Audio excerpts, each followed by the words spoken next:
very much for joining us today. We're here to talk about what we feel is a very timely and provocative topic for behavioral scientists, and really it's this idea of the challenge that we face keeping up with the pace of change in technology and digital health applications that really are integral with behavioral medicine and a lot of the research that we're doing, especially in light of the changes in the federal landscape, Affordable Care Act, the High-Tech Act, and a lot of the exciting activity that's happening outside of government, in academia, in industry, in the small startup world. And so I'm really pleased to introduce my fellow panelists. I'm Abdul Sheikh from the National Cancer Institute. I lead a program of research in health communication and informatics, and I wear a few different hats that I'll talk about in a second.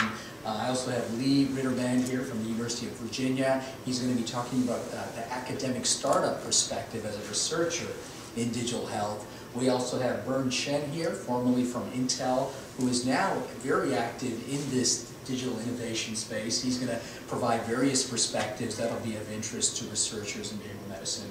And then we have Greg Masters here representing MedStarter, and Greg has a wealth of experience, again, in this digital health and innovation space. And finally, Sean Mullen, he's going to be our super provocative discussant who's going to wrap it all up, and we're going to have all these amazing solutions, which we're going to put on Sean's shoulders for us at the end. So let me jump right in here to give you a little bit of context on the federal perspective. As you probably know, the National Cancer Institute is the leading funder for cancer-related research. And the division that I'm in, Cancer Control and Population Sciences, we're pretty unique, both in terms of our focus and our size at the NIH, because we span the whole public health spectrum. And so it includes some of the bench sciences and genetic and basic sciences, but we also focus a lot on epidemiology, behavioral medicine, obviously, health services, and surveillance research. So it's a very eclectic and interesting environment for us to work in. And so this slide here I borrowed from my grant chief, Brad Hesse. Brad, you want to wave to everybody? Brad is here in the audience. Thank you for supporting us. I think it's really important because what it shows is that we've been seeing for years from the Institute of Medicine, from other advisory bodies, that there is a real need to figure out how technology can help mediate and facilitate behaviors related to health and health outcomes for public health impact. And we're seeing in recent years with legislation around the meaningful use of technology that it really does relate to a lot of different outcomes that are of value to behavioral scientists and public health scientists and practitioners. So what do we mean by meaningful use in behavioral medicine? So meaningful use really is, the goal is to promote the spread of electronic health records to improve health care. And so it involves the use of EHRs and personal and patient health records, medical devices. It really does span the range and the ecosystem of electronic technologies and platforms, primarily anchored in the EMR system. And if you look at the various stages of meaningful use that are coming out of the Office of the National Coordinator for Health IT and other federal agencies, these criteria, which are now unfolding and evolving, they really do tie into what we support in research and practice in behavioral science. So you look at stage 1 criteria, communicating information for care coordination processes. Stage 2, electronic transmission of patient care summaries. It's about the communication and flow of not just data, but also information applied to care coordination and communication and behavior change. So one thing to think about is as behavioral scientists, think about how you can get engaged in the dialogue and really translate our science and our knowledge base to what's happening in this really ripe and active policy space. So for instance, the Health IT Policy Committee right now, they're looking for public comment on the evolving stages of criteria for meaningful use. So one of the hypothetical examples they're putting forward is that maybe we should require 10% of patients at minimum to be able to submit their own information that would then go into the electronic health record. So that could be physical activity, that could be self-reported depression or other psychosocial information. These discussions are taking place now, and this is where we have a lot of value to add as behavioral science practitioners. Moving beyond just the clinical and medical space, there's an explosion of activity, as you know, in consumer informatics and the web, and social media as well. So there's a wealth of data out there that's not just being generated out of research, but it's coming out of various sources, including the public. There are new methodologies that a number of sessions at the conference here have also talked about and explored. And then there's this publicly available data. Healthdata.gov is a government portal that launched a couple of years ago, and it comes out of this movement, this open government directive, which the White House has really been pushing forward from 2009. And it incorporates notions not just of opening up and sharing data, but also encouraging participation and collaboration between the public and private sectors, between citizens.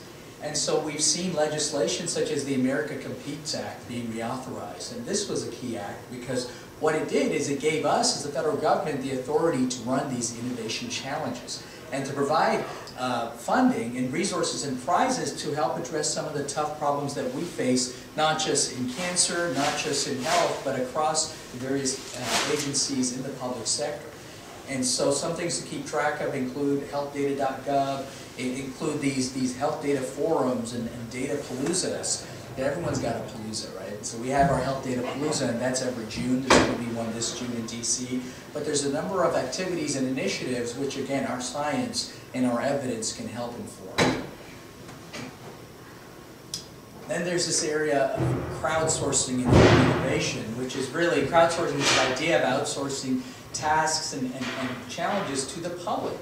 So it's an open call format, and it's really about distributed problem solving, trying to get a broader group of minds engaged in helping to solve a specific problem or task. And so NIH, we also had a crowdsourcing science workshop. So we've been very interested in looking at how crowdsourcing methods are being used, such as the Foldit, which is this software platform that has gamified the challenge of protein folding. And they're getting folks who are not experts in genomics and proteomics to help figure out the best ways to fold proteins for various health and biological outcomes. You know, this group mind, Web 2.0, actually allows us to get better outcomes than you can get from automated computerized algorithms. So there's a number of initiatives and events in crowdsourcing and open innovation. I do want to give a shout out to Roger Magoulas, a friend and colleague of ours at O'Reilly, which, you know, from talking to him yesterday, it was interesting. He was one of the early folks that coined the phrase big data. And big data in its usage now, which is really our ability to understand and engage with various sources of data and try to figure out how to crunch them and make sense of them. John Massey in the 90s was probably one of the first to use that phrase or coin it. But Roger and the folks that he's worked with have actually published on its more modern connotations. So that was really interesting. So crowdfunding. We also have Greg here. He's going to be talking about MedStarter, which is one of the early crowdfunding platforms and really has made a name for itself in the health space. What is crowdfunding? It's this idea that there are platforms such as Kickstarter, such as Indiegogo, that leverage internet and social networking capabilities to really allow people to support products and services that they're interested in. And there's a real streak of philanthropy that's been taking place in these early efforts that are going on in crowdfunding sites. What's really amazing is that it's estimated that the amount to be invested through these crowdfunding sites is going to be in the multiple billions. And that's not all that surprising, because one of the reasons why is a lot of these products are really high risk, early stage. And so if you do engage with the public and inspire people to care about some sort of innovation that you have, public funding through these crowdfunding sites is one way to get the support you need to help launch a product or an idea. And health and civic engagement platforms also exist. HHS, we are very actively exploring how crowdfunding could be used as another mechanism in addition to open innovation and our usual grants and contact mechanisms to advance our mission at HHS. And I'm going to give an extra recognition to MedStarter, because there are, as you know, a number of different platforms of crowdsourcing, but we have a MedStarter representative here. Yeah. So NCI priorities, what are my institute and my program's priorities in behavioral informatics in this space? Well, one is, how do we encourage evidence-based innovation in this next generation of health IT applications? We're really strongly focused on using innovation and harnessing it to drive our agenda for the best research that will lead to cancer prevention and control. but we also recognize that with our partners that we work with, we have shared agendas. Another goal is how do we use communication and behavioral science to support the meaningful use of health IT? And then the third is how do we improve communication processes related to these functions of patient-centered communication? And we know patient-centered outcomes are very important. Our partners at AHRQ, at PCORI, and other funders are really focused on this idea that we really want to look at outcomes, but try to frame the whole process around a patient-centered perspective. So this panel today is going to be focusing on number one primarily, which is evidence-based innovation. And so if we look at the stages of innovations, I got this slide from a colleague at ONC, that there's this continuum of innovation from high to low risk and high to low innovation. And typically with our funding mechanisms at NIH, we focus more on the concept ideation, prototyping, proof of concept side at most, because we're funding largely basic science and some applied and translational science. But we really want to think about the whole life cycle of innovation when we're talking about really trying to fund technologies that can be translated with the evidence base into practice for impact. So in cancer prevention and control, if we look at the cancer control continuum, there are a number of places and ways where we can try to target our science to help patients with technologies and technology-mediated communication. We've had an excellent experience with open innovation. We've run 2 challenges to date. And we've run them to really try to say, okay, how can we harness innovation? How can we get interesting early stage ideas and support them? And so just to give you an example of some of the winners, Team Health Owl, that comes out of our own Michael Diefenbach, who's on the governing board, the governing council for SBM. What he did was he worked with a technology developer and developed an app that was based on his NCI and NIH funded research for cancer screening. Another great example, My Cancer Genome, comes out of Vanderbilt, and this is an application that is provided, that is attempting to give tailored advice on genetic treatment of cancers. And what's wonderful is they went on to win GE's Cancer Challenge after us. GE had more money than us, and GE has provided them with venture capital support. So they're really looking at how to translate this evidence-based app into actual practice, into systems and EMRs. So that's been wonderful to see. So one thing we've seen is we have this national survey. It's been running multiple cycles called HINTS, the Health Information National Trend Survey. And it really does give us another perspective similar to the Pew Internet and Life surveys do on how people are using new technologies related to health. And so we notice that there's all this activity and open data and Health 2.0, and there's all this activity on the West Coast and in Silicon Valley and on the East Coast. There are so many health-related apps on both the Android and iPhone stores, and even BlackBerry. You got to give them some credit. And then we're noticing that there are multiple millions and even billions of dollars being invested in these small startups that are developing behavioral and consumer health informatics applications. And this is again where we can apply our science and the knowledge that we know to address the needs of patients, of consumers, and communication and behavior change. One thing we've seen and we're finding is that these applications, they really need to be usable. They really need to be able to use data in new ways and support the needs of the end users, the patients. And so Lorian was on a panel yesterday, Lorian Abrams, and other folks have published reviews of these apps. And really what they're finding is that they're not using the low-hanging fruit that we know in behavioral science can help people quit smoking, can help them get healthier. And that's a concern and a challenge that we want to help address. So, where are we now? At NCI, we're a funder. It really is about, what can we do to help catalyze this evidence-based innovation? Have you guys heard about Eric Topol? So recently he did a great video where it's a parody of the Show Me the Money clip from the movie. And it's all about Show Me the Data. And so I won't do anything that snazzy, but I did want to say that, in our case, Show Me the Money might look more like this. But there are funding announcements that we have at the NCI and NIH that are relevant to what's going on in digital health and technology.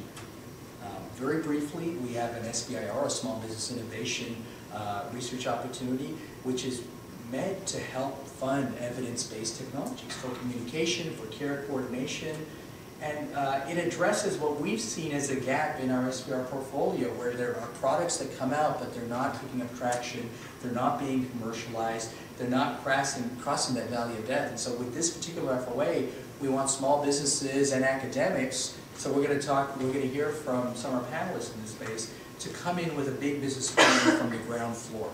And that will really help be one of the keys that can get these grants applications funded, because they're going to get funding on priority and review. We also have more typical PARs for funding informatics tools. Some of them are supplements as well. And then we have this really innovative opportunity that Brad and I are very excited about. It comes out of a multi-year effort. It's a joint National Science Foundation NIH funding announcement on smart and connected health. And we really want to see this funding basic and applied research, again, related to the outcomes that we're going to be focusing on, to the care coordination, communication, using new technologies. But we want the computer scientists and engineers to be working hand in hand with the behavioral scientists. So I don't want to talk too much, but we know that legislation has really been spurring a lot of this change. And so we've also seen with HINTS, and the HINTS data, that more Americans expect their healthcare providers to be able to share their data and to be able to utilize it in new ways. We've also been convening experts to really try to figure out how we can articulate a better research agenda on using technology and behavioral science for better outcomes and for better care. And so one of the things to keep on your radar, we're working closely with SBM, with Amy and leadership, with other funders and partners to really try to drill down and figure out, okay, how can we continue to evolve this agenda that will really try to drive evidence-based technology for cancer and for health outcomes. So that's a preview of the federal space. I know I've talked over time. It's one of the advantages of going first. Don't hate me, guys. I'm going to pass it on now to Lee. Lee is going to be giving an academic and scientific perspective. Thank you.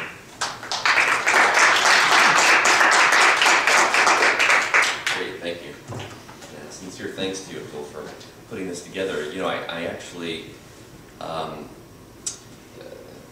think that it's somewhat disappointing that we have such a small crowd. Not that I'm bothered by talking to a small crowd, I'm often used to that, but I think it speaks volumes about where behavioral medicine, behavioral folks are at. We've talked a little bit about this, that I think trying to cross this valley of death, as you put it, is a real issue. And I'm certainly right there with the rest of the academics here at this meeting of being terribly uncomfortable by the whole process, but think that it is absolutely necessary for us to be able to move out what we do into the real world.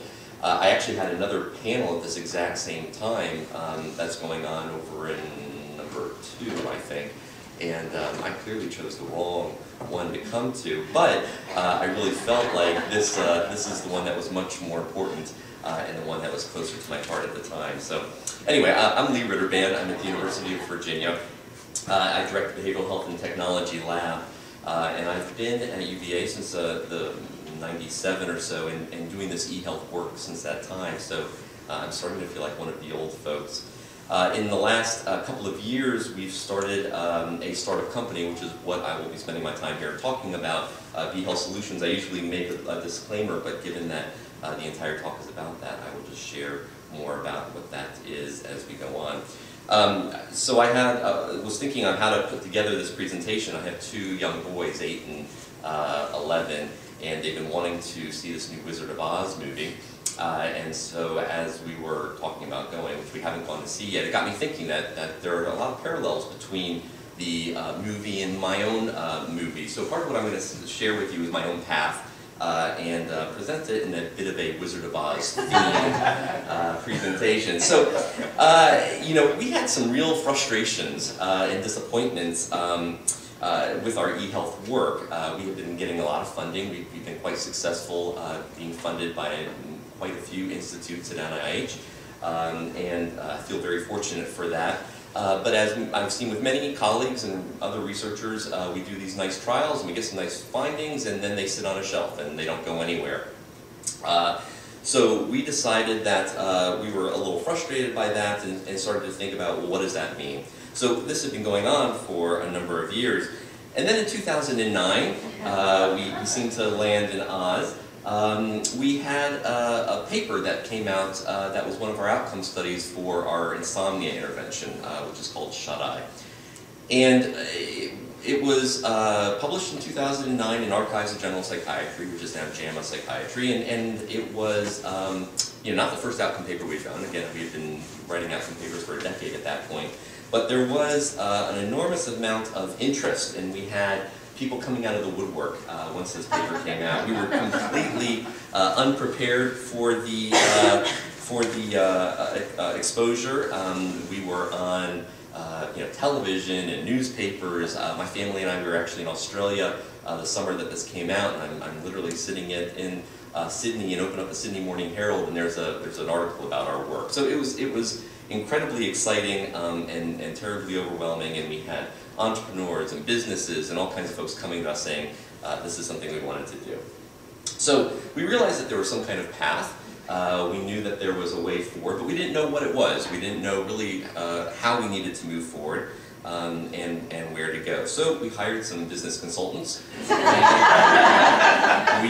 spent quite a bit of time with these business consultants. We spent, I don't know how many months, but we did basically a huge data dump. This is with my colleague Francis Thorndike and I. We spent months and months kind of giving them everything we know about the field of e-health and internet intervention research, and tried to give them a sense of what we thought was going to happen and have them help us figure out where to go. That led to our determining that a startup business was really where we should go with things, that we needed to figure out a way to disseminate this. It wasn't going to happen within the academic institution. UVA was happy to be supportive, or at least perceived to be supportive, but they were not going to get behind us in a way of saying, let's get this stuff out there. But they were supportive in other ways of allowing us to kind of move forward.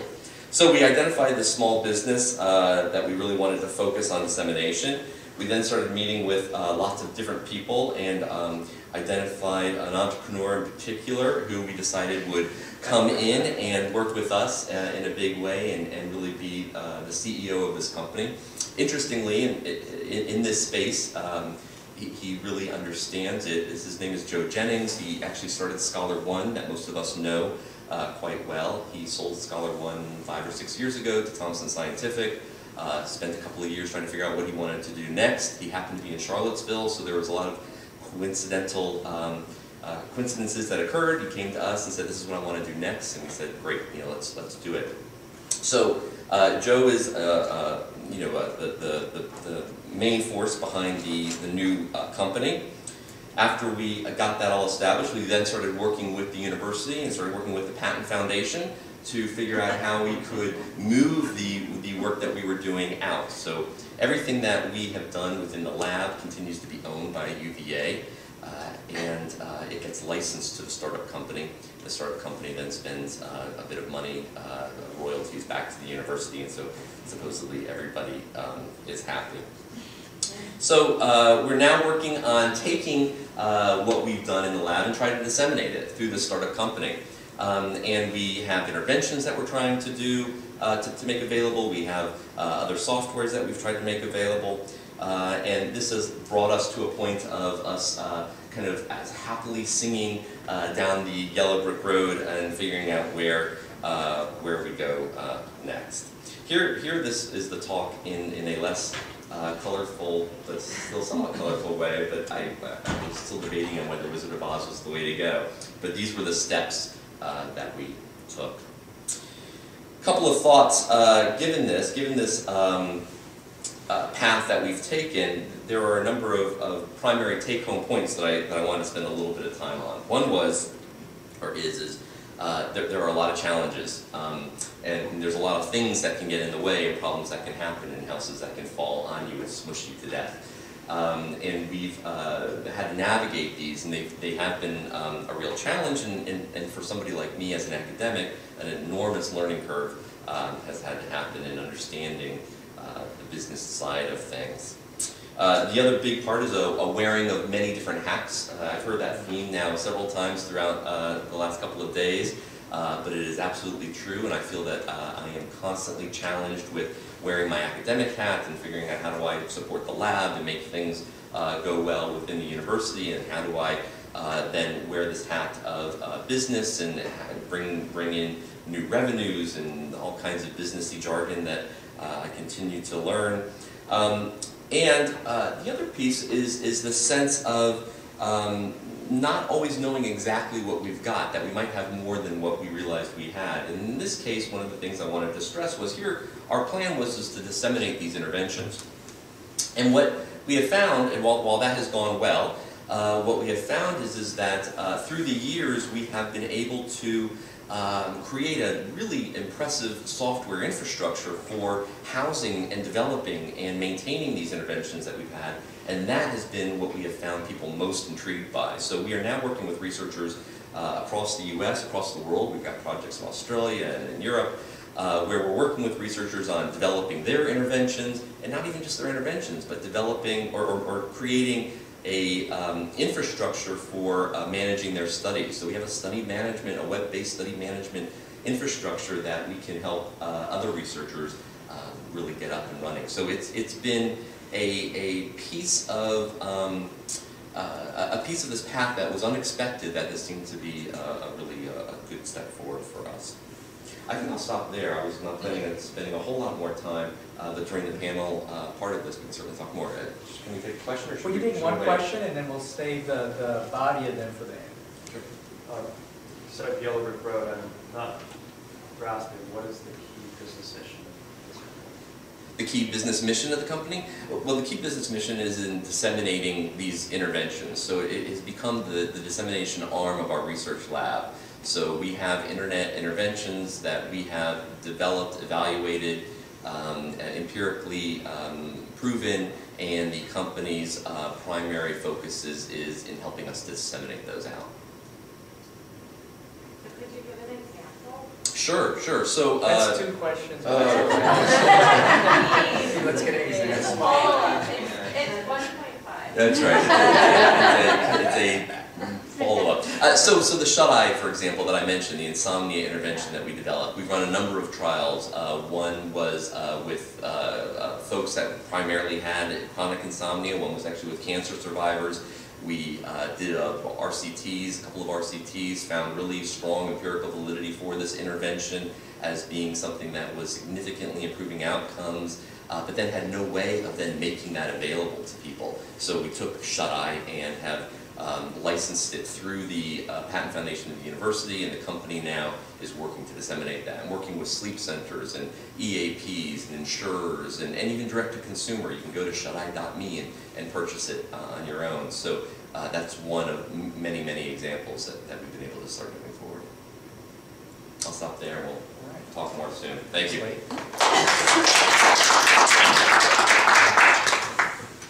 So our next speaker is Bern Chen.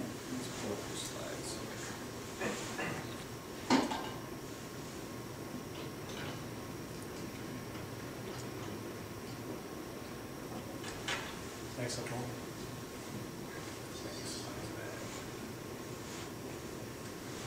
Thanks. I'm going to keep my remarks short because SBM has decided that because I do make some mention of commercial entities here, you will not get credit for your continuing medical education, continuing nursing education, or other credits from my part of the talk, so I'll keep it very short, so as many minutes of credit as possible. Lee mentioned the theme of hats. So those of you who were at Amy Abernethy's talk also heard hats. I also wear many hats. I come from an academic medical background, used to be an emergency physician, but also transitioned, like some of us have, to some of the commercial sphere as well. I've worked in large companies, and I'll talk about that briefly with regard to Intel, and also small companies, including my current startup, HealthGrow. I've also worked on both sides of the funding divide, so both as an entrepreneur and as an angel investor here with Silicon Valley's band of angels. So let me just very quickly say that when you think about startups, at least here in the Valley, it used to be said, well, it's very simple. Knowledge plus capital equals startups. But of course, it's much more complicated than that. And there are many factors that go into the successful commercialization. And others have actually talked about the fact that just a good idea in academia isn't good enough to make it in the real world. And there are many reasons why. We could talk about that for quite a long time. Really, I think the metaphor that I hold in my mind for this is the R&D risk curve here.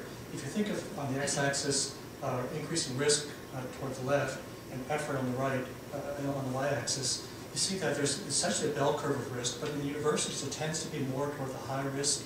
As Abdul was saying, the NIH is funding the early stage ideation. whereas in industry it's really more about development. And because of the different risk profiles, and sometimes it's difficult to straddle that as an academic, as a researcher, or as a commercialization person who's trying to reach back into and get some deep research insights to feed the products. I think of this really as an evolutionary process, and like all evolution, there's a selection of the fittest. So you think about this as kind of in roughly 3 stages: angel funding, VC funding, and then corporate funding. These differ by roughly an order of magnitude in terms of funding. Angel investments, which I'm involved with, tend to be the 10 to the 5th, 10 to the $6 for a small startup company. These are usually before the Series A, which comes usually from VC, sometimes institutional investors. That's really more in the order of 10 to the 6th to the 10 to the $7th. Once you get into large corporations, though, and actual commercialization, now you're talking 10 to the 7th, even 10 to the $8th. And at each stage, certain companies or certain ideas or concepts survive. Some of them get folded into others, which is what the bottom diagram is meant to describe. Others get weeded out, and not all of them make it to the final marketplace. I'm just going to spend just a few minutes to contrast 2 experiences I've had and maybe try to share that with you. I'm just kind of curious, of the people in the audience, how many are academics? And how many come from industry or have some industry background? Okay, great. So you'll probably resonate with both sides of this then. When I was at Intel, we actually created a number of, as you can see here, a number of public-private partnerships. Some of them were standards bodies, some of them were nonprofits, and some of them were really for-profits. I'm actually going to focus just on the bottom one, which was a behavioral assessment intervention commons, which is one thing that I think I spoke about briefly at NCI a couple of years ago. It was actually a research commons of a number of universities. The thought was, why have individual researchers reinvent the wheel? If you've invented a great tool for some sort of an intervention, you've got a great instrument to measure the effect of the intervention, someone else has another data analysis piece, why should each of you then have to invent all the other pieces? Why not create a research commons where, with sponsorship from the private sector, people in research institutions can actually share these tools? Now, because this is somewhat complicated, it crosses several institutional boundaries, it crosses several different business models, right? The funding from NIH is very different from foundation funding, that in turn is very different from for-profit funding in corporations. It took a fair bit of time initially to create the structure to really foster this. The goals, you can read there, really were to try to create the commons and sort of get information liquidity and also intellectual capital liquidity.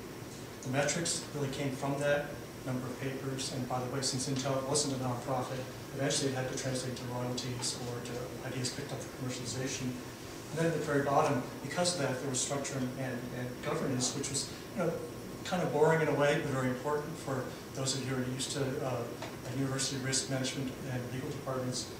Clearly everybody needs to make sure that interests are aligned. And that was with a large company, and we were actually funding our universities to the tune of $1 million a year, renewable for several years. Contrast that to a couple of years later when I went to the startup world, I would fall on my knees for $1 million a year, and we're actually making do with a very shoestring budget. I mean, many of us don't take salaries for the first couple of years. We work out of our homes and coffee shops. Pete's, by the way, is better than Starbucks. And so here, the goals are somewhat similar, and you'll notice from the previous slide that some of the goals are the same in terms of proof points and so forth, but some of them are really quite different when you're a small company. And I think we can maybe go into this if there's interest in the panel some more discussion at the end. But for a small startup, you don't have the power of a large brand name like Intel to open doors for you. So all of a sudden you need reputational validation from researchers such as yourselves who come from great universities. Now, I still have faculty appointments, adjunct faculty appointments here at UCSF and the University of Iowa in colleges of pharmacy, medicine, and business. But sometimes that doesn't cut it when I'm talking to people. We really need external validation from full-time researchers, real researchers. And likewise, we need proof points, because as a startup company, we don't have the deep pockets to really run the clinical trials until we get the grants. I'm going to be applying for that SBIR grant here. Until we get those grants, we really need help from people such as yourselves who are experts at grant writing and running studies. We want to mobilize certainly external funding, and from the startup point of view, that's called non-dilutive funding, because you don't have to give it back to the company. to do that. And also it's very important, even if it's very small, symbolic revenue, that can be very powerful when you're talking to investors and partners, and by the way, other customers. So for example, the fact that we have some small pilots going in the University of Iowa makes it much easier for us to talk to other academic health centers and say, well, gee, if it was good enough for their cardiac rehab program, maybe we could give it a try. Winning our challenges we found has been a source of symbolic revenue and reputation of validation for the small startups and our challenges. Indeed, and actually it's more than symbolic. It's really, sometimes it's what makes a difference in life for a small company. So thank you for that. And looking ahead, I think this is really topics for the rest of the discussion. I mean, there's clearly an evolution in the role of the university, the role of researchers, as Lee alluded to, new partnerships, not only university and industry, but also government and philanthropy. New players such as patients, so patient-directed research, whether patients like me or these other foundations or corporations. It's interesting. A couple of years ago, I did a sort of back-of-the-envelope calculation. If you sum up the total funding from things like the Alzheimer's Foundation, and Michael J. Fox, and Andy Grove doing to cure Parkinson's and so forth, the aggregate of that funding is the same order of magnitude as NIH funding. So it's really a large force. And then, of course, we've got Greg who's going to follow me to talk a little bit about an even broader source of funding, which is crowdfunding. And then finally, there's an evolution in the venture ecosystem. And here, I won't go into great detail now. We can talk if there's interest later on. But as you may know, angel investors, VCs, the landscape is shifting. It's sort of moving up market. VCs are getting larger and larger. There's a little bit of a vacuum which angels, the more deep-pocketed so-called super angels are rushing in to fill.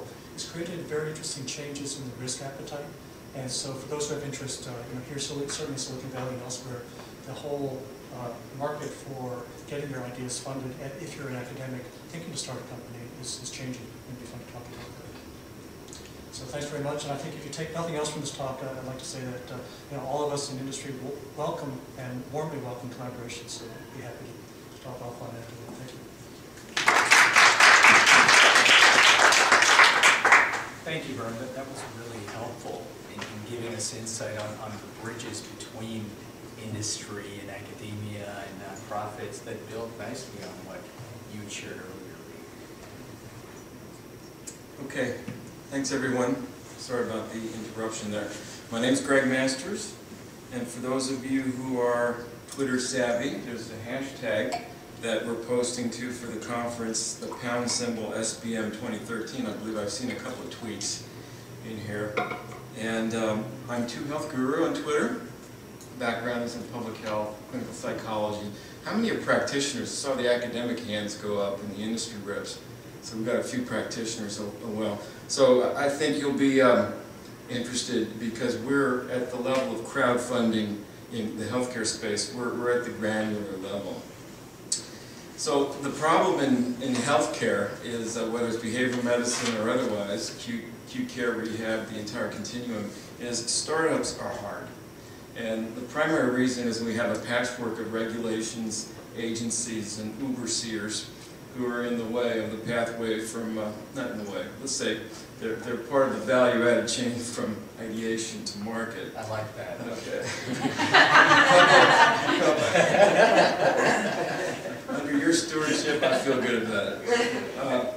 Couple that with slow adoption, I don't know if the bench to market of 17 years from innovation to mainstream physician practice is empirically evidenced anywhere, but this idea that there's a slow adoption rate out there is probably common parlance.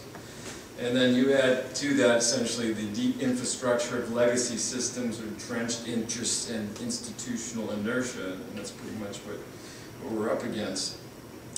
So ideation, the main problem here is funding the ideation process, innovation, and the traditional venture capital route isn't working as well as it, quote, used to. There's sort of declining commitments. There's also a rather testy challenge to predict success. So with the declining commitments, there's also been a declining success rate, if you will, discouraging participation. The net impact of that is it constrains capital and limits innovation, which makes basically the health or health tech investment a crapshoot by any standard. So into this potential niche or area in the continuum of ideation and market, there's this thing that has evolved called crowdfunding. And one of the questions is, can crowdfunding fill this gap? And VC funding has allocated to companies have fallen from later stage dramatically between 99 and 2011 from 22.4 billion to 6.6 billion, with a total investment decreasing by approximately 10. Also, the National Science Foundation, NIH funding rates are at their lowest levels in a decade. Crowdfunding is now being used to determine which ideas should or could get funded, and I draw your attention to the challenge post alone, which has generated 72 HHS projects potentially to be crowdsourced. So, going to the crowd, you're probably familiar with Kickstarter. Kickstarter is in the rewards space, and this is an example of a rather stellar performing digital tech that was crowdfunded to the tune of, believe it or not, $10 million plus with close to 69,000 backers. This actually funded this month. I don't know a whole lot about this Pebble, but you can Google it. It looks like it's a watch that implements customization options up to and including download and display of various apps, including health and fitness related wellness apps. So judging from that performance, clearly it's not the mean experience, but a smashing success. Whereas Kickstarter was primarily oriented to the arts and the creative space, there really wasn't a presence in medical or healthcare specific. The one crowd funding vehicle that was available other than Kickstarter was Indiegogo, and at the time that at least the commitments from MedStarter, Health Tech Hatch, and some of the other crowdfunders in the healthcare space, there was not much evidence of any successful campaign, so there was no home for healthcare per se. So we're reimagining what the possibilities are here in terms of, can we apply some of these crowdfunding principles into the healthcare space, and can we have similar results that Indiegogo and Kickstarter are demonstrating for their respective audiences.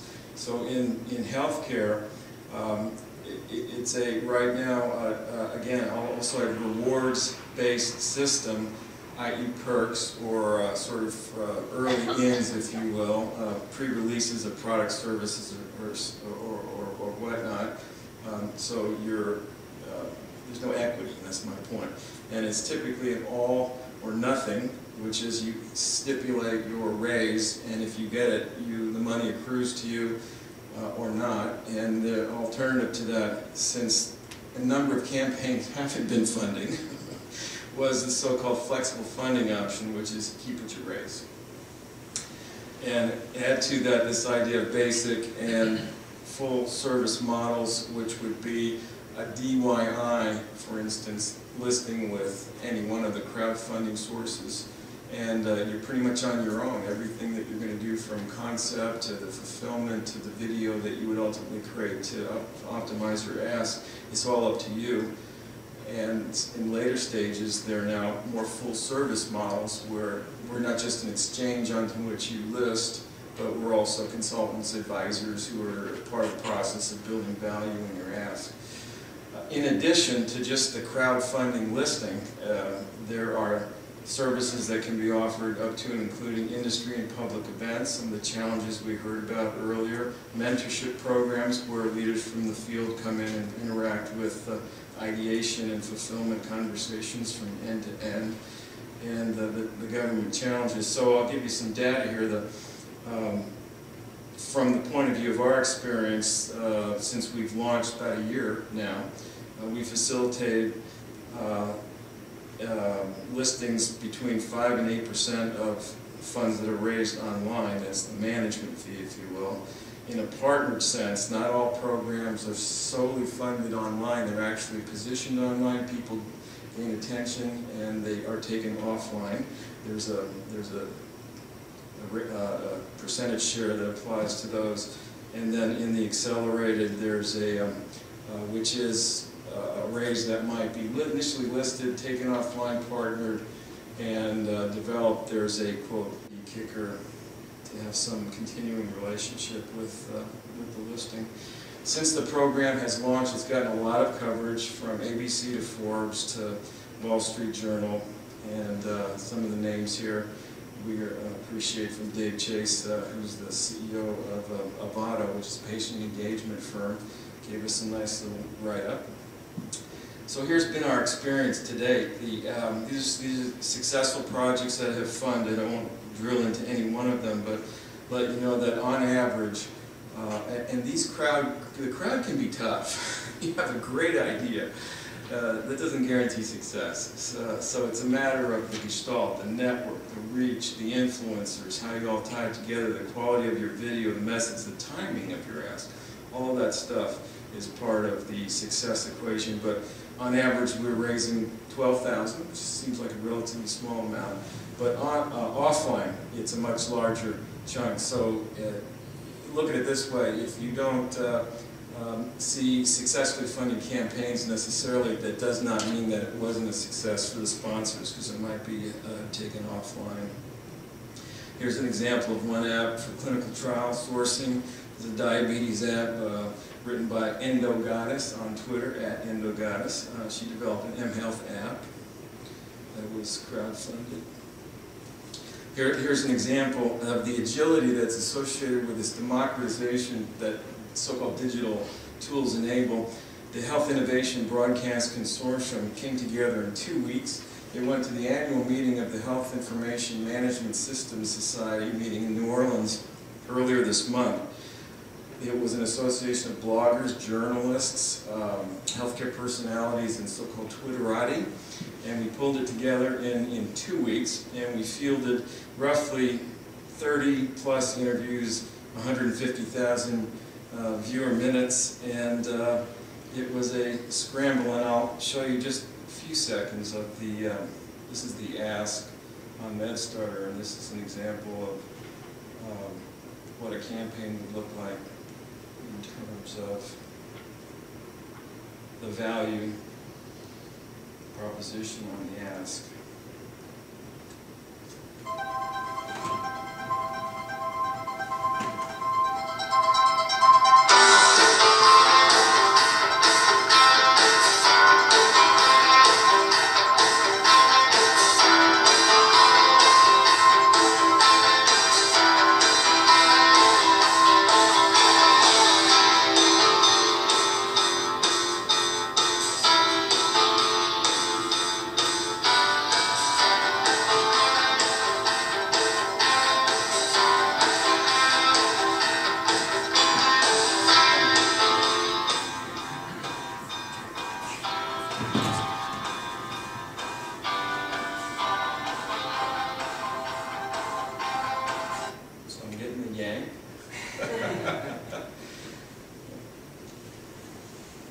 So I guess the key points to emphasize here is if you stage all this together, you're granular, you have an idea, it locks in, at least on the healthcare space, where it makes sense to patients who have skin in the game and want to see progress, whether it's orphan or rare disease, for which there's not a mainstream attention.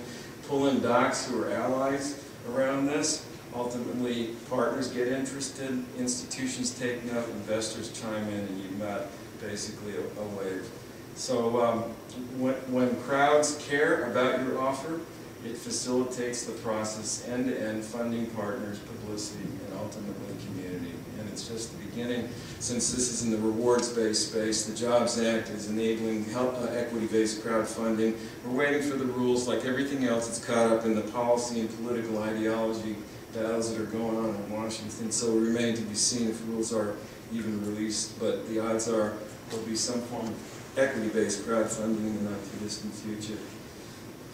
Again, it's just the value proposition of why this makes sense. It's the gap that was talked about earlier. It's one way to link ideas to market through intermediaries. And this is simply a comparison of Kickstarter and GoTo and MedStarter services, which I won't bore you with.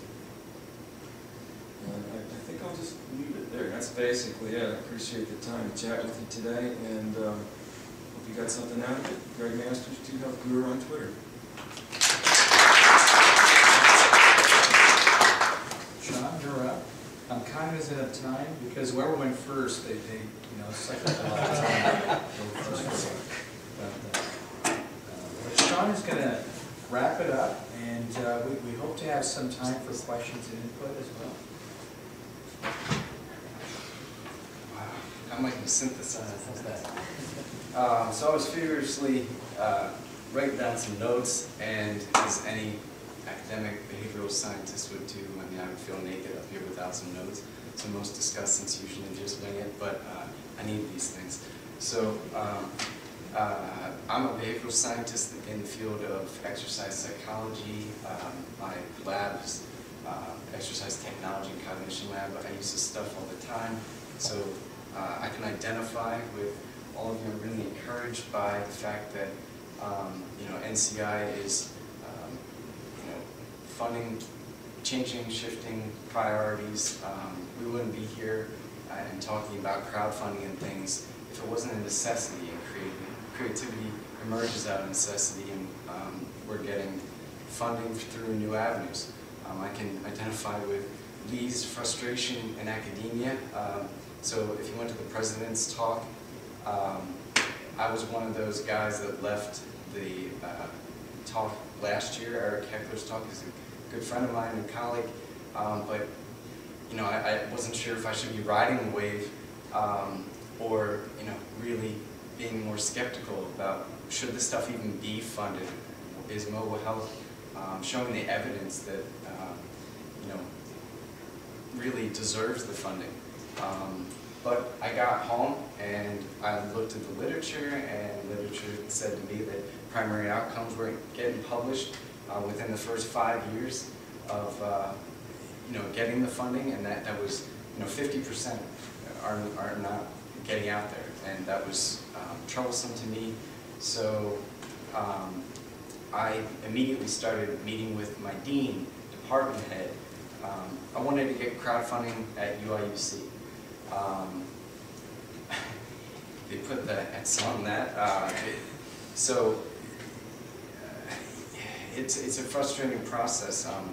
UIUC wanted to rebrand it and have their version of it, and they kind of lost the point of everything. So, and the foundation, the private funding, they wanted their own mechanism and everything to go through them. So it wasn't open, it wasn't ground up, and it was still top down there. I didn't like that at all. So I tried to predict what would be the themes. I hope these are still consistent. I'm going to go off script a little bit probably. So there's been a There is no script. There's been a few shifts, and we're encouraging private. I'm still learning the terminology. So public-private partnerships. To me, interdisciplinary collaborations. I work with the health and fitness industry all the time, and Vern brought up that industry welcomes us. They want us to work with them, and we have shared objectives. They want their stuff to work. We want to validate it. We want to use it in our stuff and disseminate and use the design principles that they know so well. We know a lot less about. The crowdfunding allows us to pursue our own ideas. It's not agency driven. Sorry. I love that about crowdfunding. I'm going to quickly talk about impediments from my perspective in academic culture. But there's certainly challenges ahead. There's a lot of noise out there, and we need to be able to fund the good stuff. How do we do that? But I have a green screen in my lab. All right, I prepared for this stuff. I wanted to make sure that my stuff was getting out. But because I asked the questions, I'm not allowed to really pursue crowdfunding right now as a state employee until it gets offered at UIUC.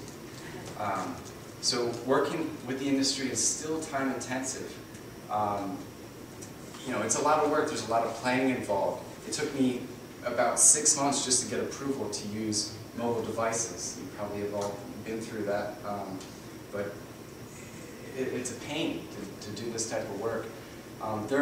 I just learned from Greg that there are different models for crowdfunding, so we can keep some of what we earn. So there are some second chances. That's a good thing. But there are some other models that don't allow for that. And there are some small initial investments that you need to make. I call them hack jobs. Okay, you can prototype some things right in your lab and get them going. I do some work with some app companies in cognitive science for assessment and delivery of cognitive training. I'm working with a company to get apps in kiosks in fitness clubs so that they can go through, do video-based training. These guys have been great. All I had to do was ask. They let me in the door, let me have access to all their members. Anytime Fitness was statewide, and you know, we're sharing information. I'm helping them out with their bottom lines, and you know, they want to increase adherence and keep their memberships. So I've got a funded trial to the NHLBI right now. I was fortunate enough to get an R21, but I believe that funding is going to dry up very soon. I'm very pessimistic, and I want to pursue these other types of funding mechanisms. Sean, I'm going to jump in here because I know we're reaching the end point about Yeah, a lot of time, but I want you to answer what would you take home from this as an academic, as a behavioral scientist, from the different talks? We've had a federal perspective, we've had academic perspectives, we've had startup and crowdfunding perspectives. What would you advise the audience here? What can we take home from this? Where would we go? And then it'd be nice to open up for at least one or two questions as we wrap up.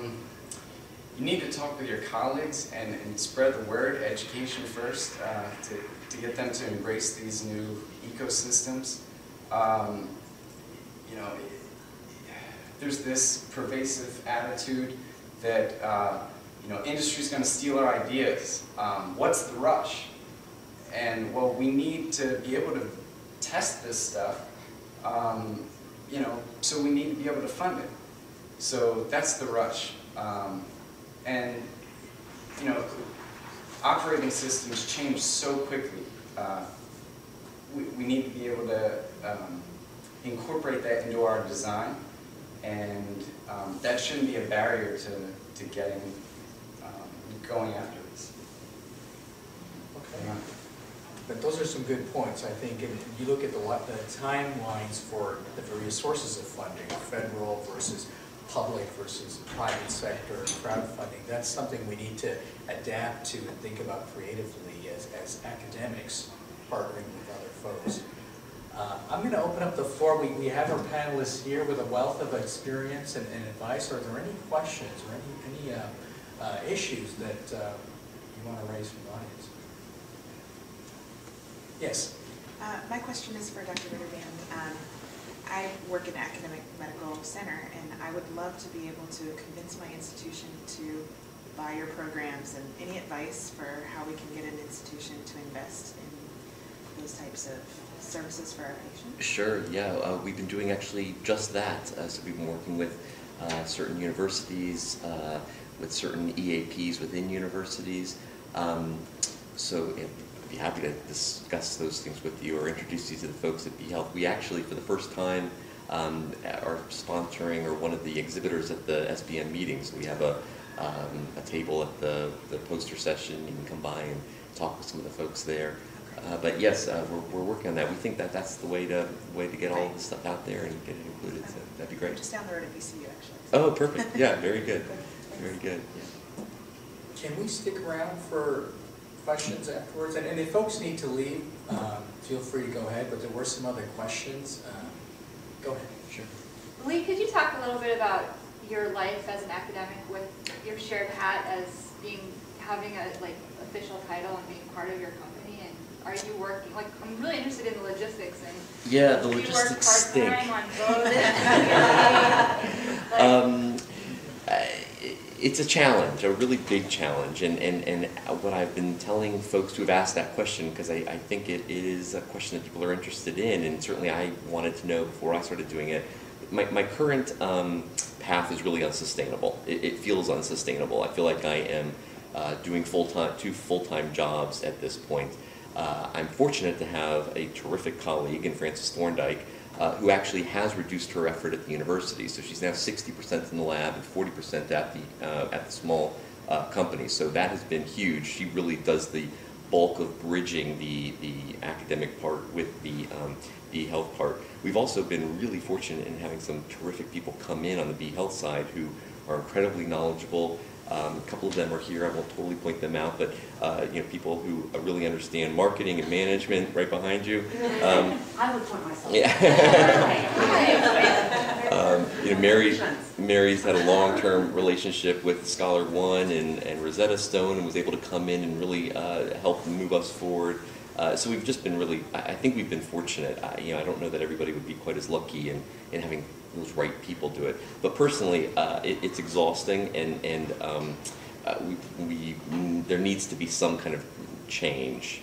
It really, I don't have an answer to it yet. I wish I did, but it's a challenge. And every institution is different, we're finding. They have different policies, different tech transfer rules, and so I'm constantly talking to our various grantees and applicants and learning more about how individual the experience can be, even within an institution across departments. Bern, you have some insight. I think to Lee's point in your question, so I'm on the board of the University of Iowa Research Foundation, the Tech Transfer Office. So you can imagine when I do projects, I'm on the faculty, I'm an advisory board for public health college. When I do a project there, I've got to jump through 3 deans, the VP for research, and the conflict of interest person and I are basically on speed dial on a first name basis now. So it's doable. It does take a little bit of a hump initially, but. That's actually a great point. That may be more to what your question was. So I have, I do have a conflict of interest committee that manages everything I do at this point. Everything goes through them. I've had to step down as PI of all of my grants that for the clinical trial part of it. So I have a colleague who's come in, thankfully, and manages those trials from a PI perspective. I still PI the grants, but not the actual clinical trials. So there's been a lot of what has felt like somewhat of a sacrifice to be able to move forward with it. But in order to get things out there, I felt like they were necessary. But there's a lot more. Like when you write a paper, you just have like all your conflicts. I have to lay it out every time you ever. Yes, which is such a change and so uncomfortable for me, honestly. It really is terribly uncomfortable. But I had to sit with the Conflict of Interest Committee to figure out how do I write those statements. So you'll see in my papers over the last 18 months, those are all there now. I've had people even write into the university to say that I was, that they had concerns. There is just a whole world out there that I was totally unaware of and unprepared for. Yeah, I think this slide that Greg had that had the entrenched interest in institutional inertia with like the big academic building. Yes. I think for a lot of people in positions of,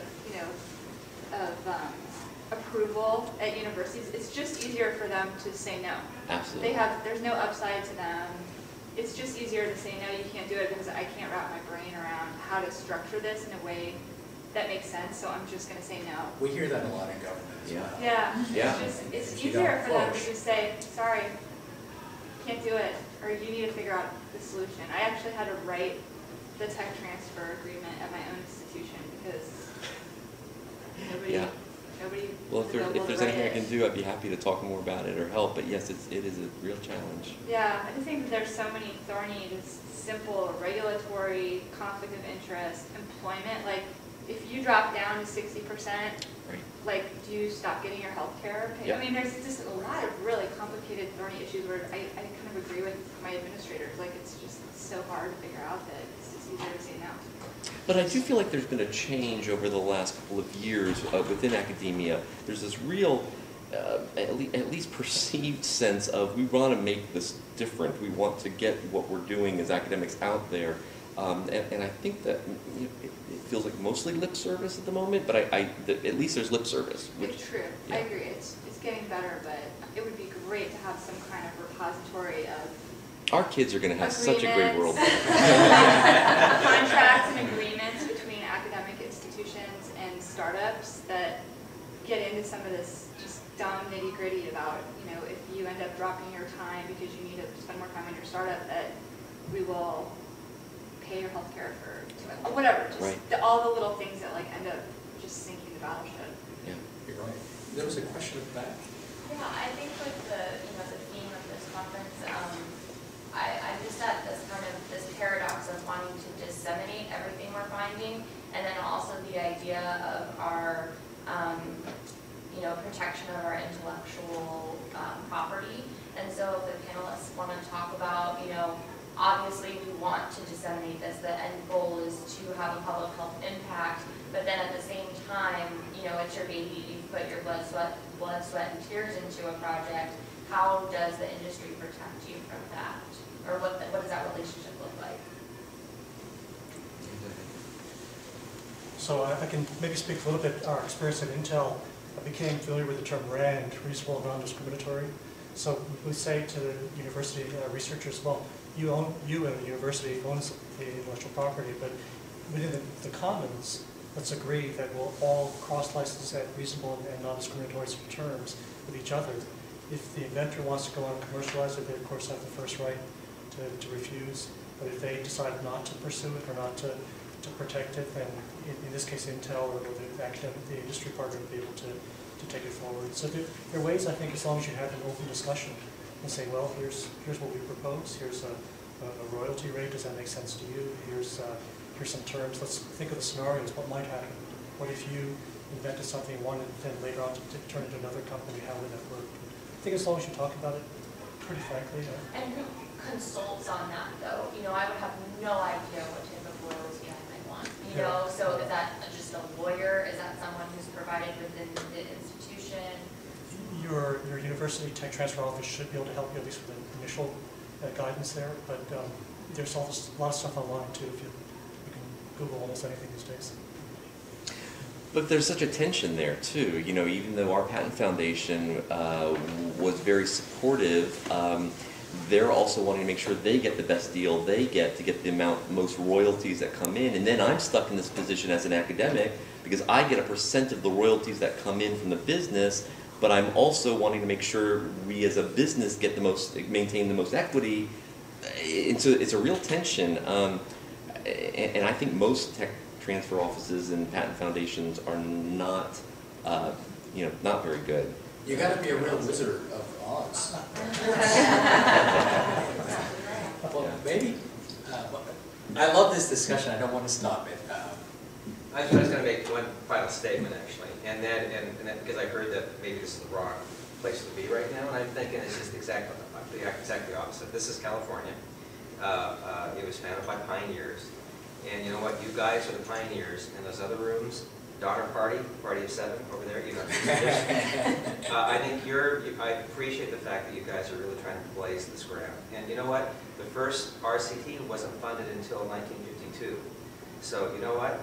We've got a lot of new innovation to make it, but with people like MedStarter and all of you guys, thank you so much for all that you're doing. That's Thanks, Brent. Yeah, well said. And if I could share one thing with you, so I'm not an academician, I'm a business person.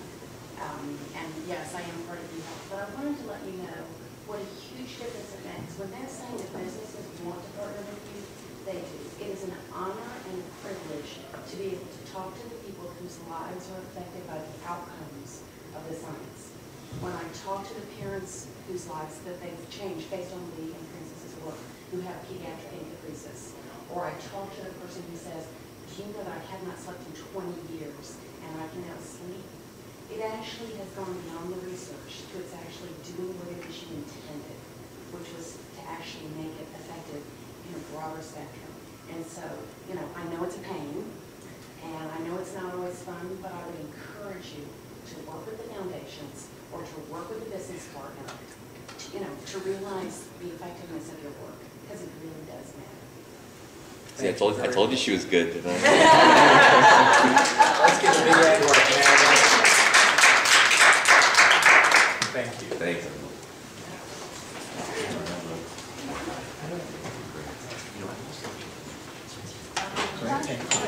Sorry. No.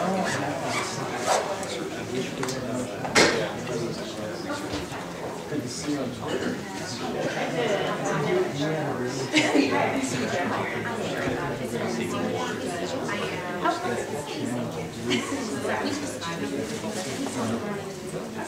There's a 3-page position statement process because I started asking questions. I mean,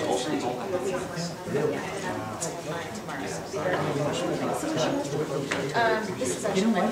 Well, I'm glad you're getting this out. I heard in various venues, and so you guys have a time to we have a and it's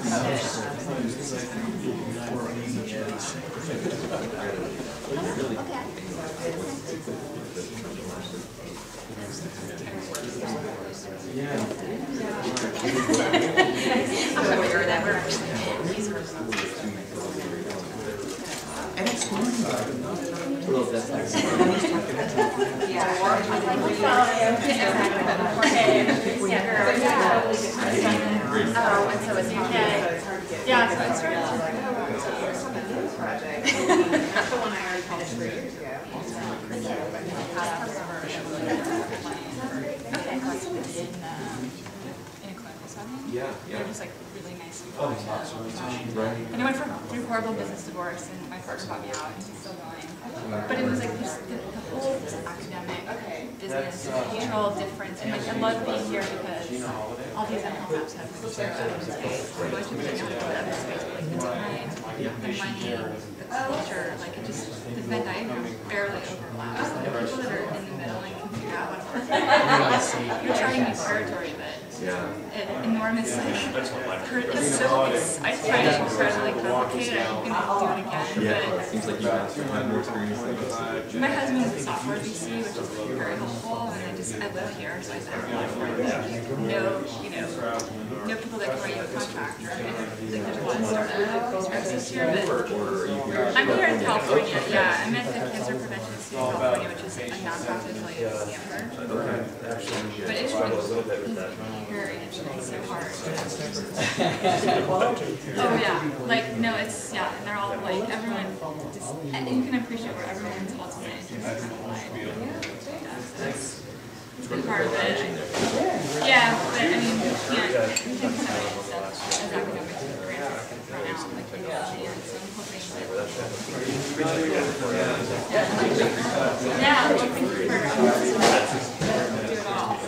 Let's chat with your wife. Now I see how I can do it all.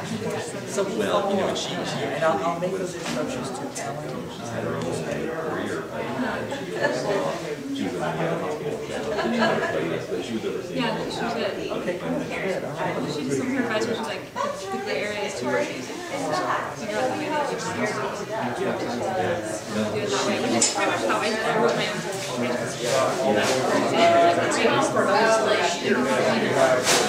hugely better it's still like, we should actually normal start. It's like dating, like you should date a boyfriend. Right. It's just Like in this area, you're the best business card next thing around here, it's just your Twitter. That's all it is. It's like, there you go. But anyway, thank you guys. It's nice to talk to you.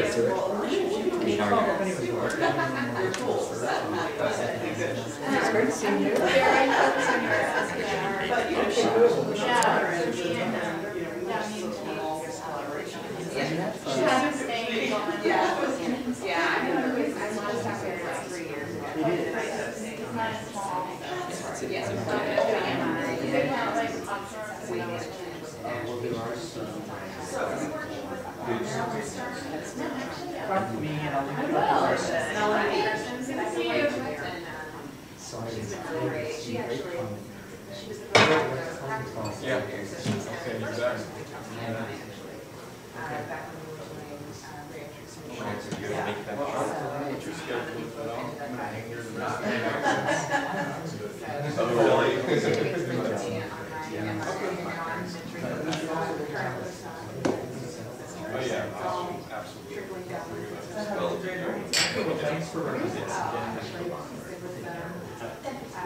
offering, like, which is more innovative. Thank you so much. Great. Great, yeah. And I'm more attached to the one that I